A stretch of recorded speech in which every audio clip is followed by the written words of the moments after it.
Uy, grabe Mark, kasi nakita ko sa'yo, yung mga New Year's resolution mo dati, tapos ngayon mas malupit pa. Grabe. So, anong sekreto mo? Paano mo nagagawa yung mga New Year's resolution? Kasi kadalasan mga Pilipino, ginagawa nila yun, pero di man nila na-achieve, di ba? Ako para sa akin yung mga New Year's resolution ko dati na tinatamad ako, na parang wala akong naiipon, wala akong nai-invest, is ang ginawa ko, nag-aral muna ako.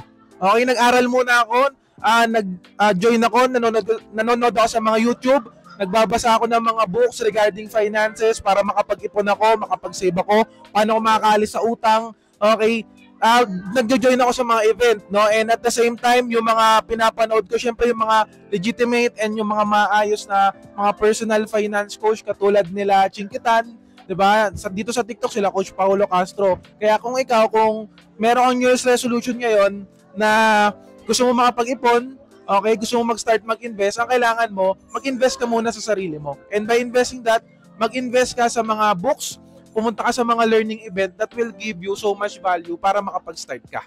Grabe, nakuha ko sa'yo is doing whatever it takes na hindi lang pinaplano para makuha mo talaga yung goals mo. And grabe, napakaganda ng sinabi mo by attending sa mga seminars, ganyan, na matuto ka pa lalo.